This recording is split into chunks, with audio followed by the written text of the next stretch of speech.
നമ്മൾ എവിടെ ജനിച്ചു എന്നതിന് നമ്മളുടെ ബാങ്ക് ബാലൻസുമായിട്ട് എന്തെങ്കിലും ബന്ധമുണ്ടോ? ഒരു വേൾഡ് ബാങ്ക് എക്കണോമിസ്റ്റ് ഒരു കാര്യം കണ്ടെത്തി. ഒരാളുടെ ലൈഫ് ടൈം ഇൻകത്തിന്റെ 60% ഏത് രാജ്യത്തിൽ ജനിച്ചു എന്ന് നോക്കി മാത്രം പ്രഡിക്റ്റ് ചെയ്യാമെന്ന്. ടാലന്റ് അറിയണ്ട, മാർക്ക് അറിയണ്ട, ജനിച്ച സ്ഥലം മാത്രം. അപ്പൊ അതിന്റെ അർത്ഥം ജനിച്ച സ്ഥലം ഒരാൾ അവരുടെ ലൈഫ് മുഴുവൻ ഉണ്ടാക്കാൻ പോകുന്ന ഇൻകം ഏകദേശം പ്രഡിക്റ്റ് ചെയ്യും എന്നാണ്. പക്ഷെ വെൽത്തി ആയിട്ടുള്ള ആളുകൾക്ക് എന്നും ഇതിന് ഒരു ഹാക്ക് ഉണ്ടായിരുന്നു, മൈഗ്രേറ്റ് ചെയ്യാതെ തന്നെ. പക്ഷെ ഇന്നത്തെ ടെക്നോളജി വെച്ചിട്ട് ഏതൊരു സാധാരണക്കാരനും ലോകത്തിലെ ഏറ്റവും ബെസ്റ്റ് ഓപ്പർച്യൂണിറ്റീസ് വെൽത്താക്കി മാറ്റാൻ സാധിക്കും. പണ്ട് വെൽത്തി ആയവർക്ക് മാത്രം ആക്സസ് ഉണ്ടായിരുന്ന പലതും ഇന്ന് നമുക്കും അവൈലബിൾ ആണ്. വീഡിയോ മുഴുവനായിട്ട് കാണുക, ഈ അവസരം നിങ്ങളും പാഴാക്കരുത്.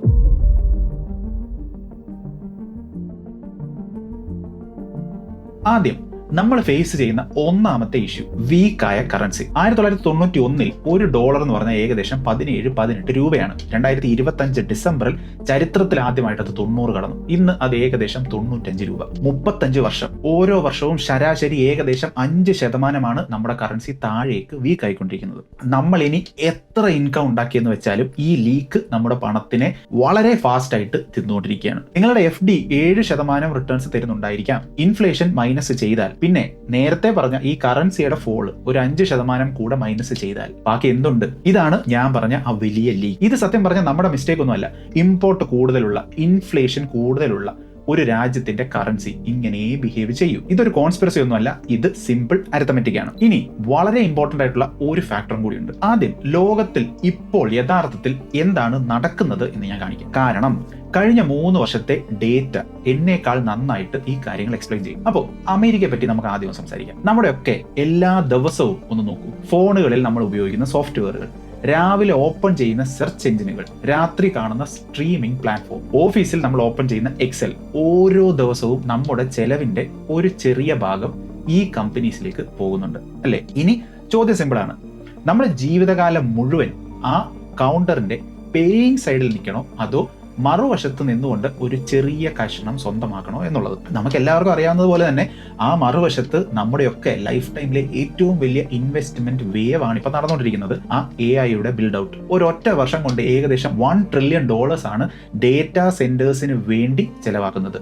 ചിപ്സ്, സെർവേഴ്സ്, പവർ തുടങ്ങിയവയ്ക്ക് വേണ്ടിയിട്ട്. ഈ ചെയിനിന്റെ ഓരോ ലെയറും ട്രേഡ് ചെയ്യുന്നത് ഒരൊറ്റ സ്ഥലത്ത് മാത്രം, US മാർക്കറ്റിൽ.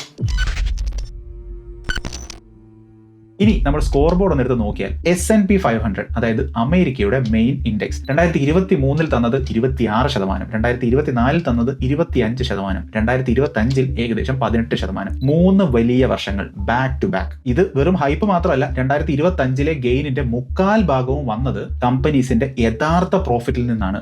റിയൽ ഏർണിംഗ്സ് അതൊന്നും ബബിൾ ആയിരുന്നില്ല. പക്ഷെ ഇന്ത്യൻ മാർക്കറ്റ്സോ കഴിഞ്ഞ വർഷം കാര്യമായിട്ട് അനങ്ങിയതേയില്ല. ഇനി നമ്മളൊന്ന് സൂം ഔട്ട് ചെയ്ത് നോക്കിയാൽ കഴിഞ്ഞ 10 വർഷം S&P 500 തന്നത് ഏകദേശം വർഷം 18% വെച്ചാണ്. ബ്രോഡായിട്ട് നമ്മൾ ഇന്ത്യൻ മാർക്കറ്റ് എടുത്ത് നോക്കിയാൽ ഏകദേശം 13%. ഈ ഒരു ഗ്യാപ്പ് ഞാൻ നേരത്തെ പറഞ്ഞ റുപ്പി ഫോള് കാരണം ഉണ്ടാവുന്ന ആ 5% നഷ്ടം ചേർക്കുന്നതിന് മുമ്പാണ് എന്ന് മനസ്സിലാക്കണം. ഇനി ഒരു കാര്യം കൂടെ, 2025 ഇതെല്ലാം നടക്കുമ്പോൾ ഫോറിൻ ഇൻവെസ്റ്റേഴ്സ് ഇന്ത്യൻ മാർക്കറ്റിൽ നിന്ന് റെക്കോർഡ് തുകയാണ് പിൻവലിച്ചുകൊണ്ട് പോയത്. ലോകത്തിന്റെ ബിഗ് മണി അത് നിശബ്ദമായിട്ട് ഇന്ത്യയിൽ നിന്ന് പുറത്തേക്ക് പോവുകയായിരുന്നു. അപ്പോൾ ഇന്ത്യയുടെ ഗ്രോത്ത് സ്റ്റോറി ഫേക്ക് ആണ് എന്നല്ല ഞാൻ പറയാൻ ഇവിടെ ശ്രമിക്കുന്നത്. നമുക്ക് എല്ലാവർക്കും അറിയാവുന്നതുപോലെ ഇന്ത്യയിൽ ജോലി ചെയ്യുന്ന ഒരാളുടെ ജോലി, അവരുടെ വീട്, അവരുടെ EPF ഇതെല്ലാം ഇന്ത്യയിൽ ഫുൾ എക്സ്പോഷറോട് കൂടി തന്നെയാണ് മുന്നോട്ട് പോയിക്കൊണ്ടിരിക്കുന്നത്.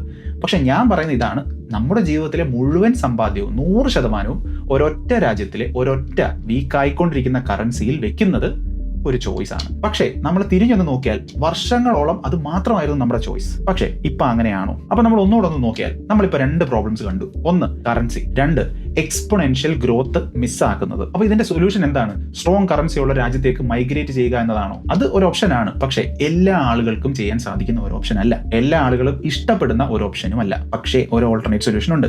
നമ്മൾ രാജ്യം കടക്കുന്നതിന് പകരം നമുക്ക് നമ്മുടെ പണത്തിനെ രാജ്യം കടത്തി പണിയെടുപ്പിക്കാം. കുറച്ച് വർഷങ്ങൾക്ക് മുമ്പ് വരെ വെൽത്തി ആയ ആളുകൾക്ക് മാത്രം സാധിക്കുമായിരുന്ന ഈ ഒരു കാര്യം പക്ഷെ ഇപ്പോൾ നമ്മളെ കൊണ്ടും സാധിക്കും. ഫോറിൻ ബാങ്ക് അക്കൗണ്ട് വേണ്ട, ഫോറിൻ ബ്രോക്കർ വേണ്ട, ലോയേഴ്സ് വേണ്ട, കൊറിയറിൽ അയക്കുന്ന പേപ്പർ വർക്കുകൾ വേണ്ട, ലക്ഷക്കണക്കിന് രൂപയും വേണ്ട, മിനിമം എമൗണ്ട് മാത്രം മതി. ടിക്കർ ടേപ്പ് ഉപയോഗിച്ച് നിങ്ങൾക്ക് യുഎസിലെ സ്റ്റോക്സും ETF-കളും നേരിട്ട് ഇൻവെസ്റ്റ് ചെയ്യാം. KYC മുതൽ നിങ്ങളുടെ ആദ്യത്തെ ഇൻവെസ്റ്റ്മെന്റ് വരെ മുഴുവനും നിങ്ങൾക്ക് ഫോണിൽ തന്നെ ചെയ്യാം. KYC ആക്ച്വലി വളരെ സിമ്പിൾ ആണ്. പാനും ആധാറും വേണം, പിന്നെ കുറച്ച് മിനിറ്റുകൾ മാത്രം മതി. ഞാൻ സ്ക്രീനിൽ ഇത് കാണിക്കാം. മുഴുവൻ US മാർക്കറ്റും നിങ്ങളുടെ മുമ്പിൽ ഓപ്പൺ ആണ്. ഏത് ലിസ്റ്റഡ് സ്റ്റോക്ക് വേണമെങ്കിലും നിങ്ങൾക്ക് പർച്ചേസ് ചെയ്യാം. നിങ്ങളിപ്പോൾ സ്ക്രീനിൽ കാണുന്നത് പോലെ ഏത് ലിസ്റ്റഡ് കമ്പനിയും നിങ്ങൾക്ക് ആവശ്യമെങ്കിൽ വാങ്ങിക്കാം. നിങ്ങൾ ദിവസവും യൂസ് ചെയ്യുന്ന ജയൻസ് മുതൽ നിങ്ങൾ കേട്ടിട്ട് പോലും ഇല്ലാത്ത കമ്പനീസ് വരെ അവിടെ ഉണ്ട്. കൃത്യമായിട്ട് റിസർച്ച് ചെയ്തിട്ട് നല്ല കമ്പനിയാണ് എന്ന് നിങ്ങളുടെ പഠനത്തിൽ നിങ്ങൾക്ക് മനസ്സിലായ കമ്പനികളിൽ തീർച്ചയായിട്ടും നിങ്ങൾക്ക് ഇൻവെസ്റ്റ് ചെയ്യാം. ഇനി ഒരു കാര്യം കൂടെ, ലോകത്തിലെ എല്ലാ രാജ്യത്തെയും ഏറ്റവും വലിയ കമ്പനീസ് നമ്മൾ എടുത്തു കഴിഞ്ഞാൽ അതെല്ലാം മിക്കതും അമേരിക്കയിലാണ് ലിസ്റ്റ് ചെയ്തിട്ടുള്ളത്. അതായത് ഫലത്തിൽ ഗ്ലോബൽ എക്സ്പോഷർ ആണ് നിങ്ങൾക്ക് ഈ ആപ്പ് വഴി കിട്ടുന്നത്. ലോകത്തിന്റെ മുഴുവൻ ഗ്രോത്ത് ഒരൊറ്റ ആപ്പിൽ നിങ്ങൾക്ക് കേരളത്തിൽ ഇരുന്നുകൊണ്ട് ചെയ്യാം. പിന്നെ ഇതിൽ ഇൻവെസ്റ്റ് ചെയ്യാൻ വലിയ തുക വേണം എന്നൊരു തെറ്റിദ്ധാരണ വേണ്ട. ഓരോ ഷെയറിന്റെയും ഒരു ഫ്രാക്ഷൻ പോലും നമുക്ക് വാങ്ങിക്കാം. നമുക്ക് ഇന്ത്യയിലാണെങ്കിൽ ഒരു മുഴുവൻ ഷെയർ ആയിട്ട് വാങ്ങിക്കാൻ സാധിക്കുകയുള്ളൂ എങ്കിൽ US-ൽ അങ്ങനെയല്ല. നിങ്ങൾക്ക് ഒരു ഷെയറിന്റെ പകുതിയോ 0.1 0.2 എത്ര വേണമെങ്കിലും വാങ്ങിക്കാം. അതായത് ലോകത്തിലെ ഏറ്റവും വലിയ കമ്പനികളുടെ പോലും ചെറിയൊരു കഷ്ണം നിങ്ങൾക്ക് ചെറിയൊരു തുക കൊണ്ട് വാങ്ങിക്കാം എന്നർത്ഥം. ഇത്രയും നേരം ഞാൻ പറഞ്ഞത് ഇൻഡിവിജ്വൽ ആയിട്ട് സ്റ്റോക്ക് പിക്ക് ചെയ്യുന്നതാണ്. അവിടെ നല്ല പോലെയുള്ള റിസർച്ചും പഠനവും അത്യാവശ്യമാണ്. ഇനി ഇൻഡിവിജ്വൽ സ്റ്റോക്ക് പിക്ക് ചെയ്യാൻ നമുക്ക് താല്പര്യമില്ല, അതല്ലെങ്കിൽ അതിനുള്ള അറിവ് നമുക്കില്ല. ഇവിടെയാണ് എനിക്ക് ജെന്യുവൻലി യൂസ്ഫുൾ ആയിട്ടുള്ള ഒരു ഫീച്ചർ ഞാൻ കണ്ടത്. അത് ഞാനിവിടെ കാണിക്കാം. അതാണ് കളക്ഷൻസ്. ഇപ്പൊ ഉദാഹരണത്തിന് ഞാൻ നേരത്തെ പറഞ്ഞ AI സ്റ്റോറി, അതിൽ നിങ്ങൾ വിശ്വസിക്കുന്നുണ്ട് എന്ന് കരുതുക. ഈ AI എന്ന് പറയുന്ന ഒരൊറ്റ കമ്പനി അല്ല, അതൊരു ചെയിനാണ്. ചിപ്സ് ഉണ്ടാക്കുന്ന കമ്പനീസ് ഉണ്ടായിരിക്കാം, ഡേറ്റാ സെന്റേഴ്സിന് പവർ കൊടുക്കുന്ന കമ്പനീസ് ഉണ്ടായിരിക്കാം, മെമ്മറി ഉണ്ടാക്കുന്ന കമ്പനീസ് ഉണ്ടായിരിക്കാം. ടിക്കർ ടേപ്പിന്റെ AI കളക്ഷൻ ഈ മുഴുവൻ ചെയിനെ മാപ്പ് ചെയ്തിട്ടുണ്ട്. സെമി കണ്ടക്ടേഴ്സ്, പവർ, മെമ്മറി, ഓരോ കാറ്റഗറിയും വെവ്വേറെ. അത് മാത്രമല്ല, ഈ കാണുന്ന ഓരോ കമ്പനിയുടെയും ഡേറ്റ നിങ്ങളുടെ മുമ്പിൽ ഓപ്പൺ ആയിട്ട് കിടപ്പുണ്ട്. റവന്യൂ, മാർജിൻ, ഫണ്ടമെന്റൽസ്, വാല്യുവേഷൻ, എല്ലാ കാര്യങ്ങളും ഇതെല്ലാം കയറി ചെക്ക് ചെയ്ത് നോക്കിയിട്ട് നിങ്ങളെ അത് കൺവിൻസ് ചെയ്യുന്നുണ്ടെങ്കിൽ നിങ്ങൾക്ക് മുന്നോട്ട് പോകാം. AI മാത്രമല്ല, പിന്നെ വേറെയും കളക്ഷൻസും തീംസും ഒക്കെ നിങ്ങൾക്ക് ഇവിടെ കാണാം. സ്ക്രീനിൽ നിങ്ങൾ ഇപ്പോൾ ഇവിടെ കാണുന്നത് പോലെ ഇപ്പോൾ സ്പേസ് ഇക്കോണമി എടുത്ത് നോക്കിയാൽ അവിടെയും നിങ്ങൾക്ക് കുറെ കമ്പനീസ് കാണാം. അതേപോലെ തന്നെ കൺസ്യൂമർ ബ്രാൻഡുകൾ എടുത്ത് നോക്കിയാൽ അവിടെയും പല കമ്പനീസ് കാണാം. അങ്ങനെ പല കളക്ഷൻസും ഉണ്ട്. നിങ്ങൾ വിശ്വസിക്കുന്നത് അതല്ലെങ്കിൽ നിങ്ങൾ കൺവിൻസ്ഡ് ആയിരിക്കുന്നത് ഏത് തീമിലും ആ തീമിൽ നിങ്ങൾക്ക് ഇൻവെസ്റ്റ് ചെയ്യാം. ഇനി ഒരു കാര്യം, ഞാൻ പേഴ്സണലി ₹1 എവിടെയെങ്കിലും ഇൻവെസ്റ്റ് ചെയ്യുന്നതിന് മുമ്പ് ഞാൻ ആദ്യം ചോദിക്കുന്ന ചോദ്യം, എന്റെ ആ പണം അവിടെ ഇൻവെസ്റ്റ് ചെയ്യാൻ ലീഗലി സാധ്യമാണോ എന്നുള്ള ചോദ്യമാണ്. അപ്പോൾ ഈ ടിക്കർ ടേപ്പിന്റെ സ്ട്രക്ചർ എന്താണ് എന്ന് നമുക്കൊന്ന് നോക്കാം. ടിക്കർ ടേപ്പ് വഴിയുള്ള ഗ്ലോബൽ ഇൻവെസ്റ്റിംഗ് 2 വശത്തും റെഗുലേറ്റ് ചെയ്യപ്പെടുന്നുണ്ട്. അമേരിക്കയിൽ SEC-യും ഫിൻറയും, ഇന്ത്യയിൽ IFSCA. അപ്പോൾ 2 രാജ്യത്തും റെഗുലേറ്റേഴ്സ് ഈ കാര്യങ്ങൾ നോക്കുന്നുണ്ട്. അപ്പോൾ ഇത് ഒരു ഷോർട്ട് കട്ട് അല്ല, ഇത് ഒരു ഒഫീഷ്യൽ ആയിട്ടുള്ള ഒരു ലീഗൽ ആയിട്ടുള്ള റൂട്ട് തന്നെയാണ്. നിങ്ങൾ ശ്രദ്ധിക്കേണ്ട ഏറ്റവും ഇമ്പോർട്ടന്റ് ആയിട്ടുള്ള കാര്യം, നിങ്ങൾ വാങ്ങിക്കുന്ന സ്റ്റോക്കുകൾ കൃത്യമായിട്ടുള്ള പഠനങ്ങൾ നടത്തിയാണ് വാങ്ങിക്കുന്നത് എന്നത് മാത്രമാണ്. ഇനി ഒരു കാര്യം കൂടെ അറിഞ്ഞിരിക്കണം. എന്റെ കോഡ്, അതായത് FE26 ഉപയോഗിച്ച് നിങ്ങൾ അക്കൗണ്ട് ക്രിയേറ്റ് ചെയ്ത് ഫണ്ട് ആഡ് ചെയ്താൽ നിങ്ങൾക്ക് 1 മാസത്തെ ടിക്കർ ടേപ്പ് പ്രോ ഫ്രീ ആയിട്ട് യൂസ് ചെയ്യാം. Advanced market insights, family portfolio tracking, പിന്നെ പല കാര്യങ്ങളും അവിടെ ഫ്രീ ആണ്. ലിങ്ക് ഡിസ്ക്രിപ്ഷൻ കൊടുത്തിട്ടുണ്ട്. ചെക്ക്ഔട്ട് ചെയ്ത് നോക്കിയിട്ട് നിങ്ങൾക്ക് ഇഷ്ടപ്പെടുന്നുണ്ടെങ്കിൽ തീർച്ചയായിട്ടും ചെക്ക് ചെയ്ത് നോക്കുക. ഇനി 2 ഓണസ്റ്റ് ആയിട്ടുള്ള മുന്നറിയിപ്പുകൾ. ഇത് എത്ര വലിയ കമ്പനി അവർക്ക് വേണ്ടിയിട്ട് ഞാൻ സംസാരിച്ചാലും ഇത് ഞാൻ സ്കിപ്പ് ചെയ്യില്ല. അത് തീർച്ചയായിട്ടും ഞാൻ പറയും. ഒന്നാമത്, ഇത് ഗെറ്റ് റിച്ച് ക്വിക്ക് സ്കീം അല്ല. US മാർക്കറ്റ് വീഴും. 2000 വീണിട്ടുണ്ട്, 2008 വീണിട്ടുണ്ട്, 2025 നടുവിൽ പോലും ഏകദേശം 19% താഴോട്ട് പോയിട്ടുണ്ട്. അതിനുശേഷമാണ് അത് തിരിച്ചു കയറിയത്. അപ്പൊ അതുകൊണ്ട് തന്നെ ഇതൊരു 10 വർഷമോ അല്ലെ 20 വർഷത്തെ ഒരു ഗെയിം ആയിട്ട് വേണം കാണാൻ.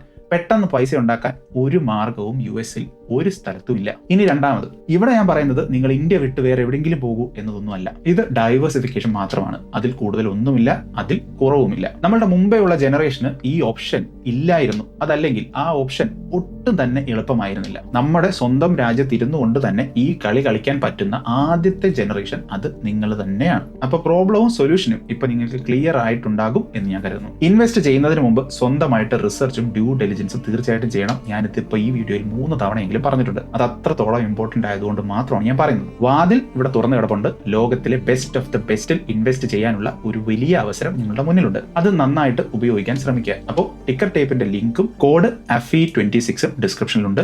ചെക്ക് ചെയ്തോളൂ. അപ്പോൾ അടുത്ത വീഡിയോയിൽ കാണാം.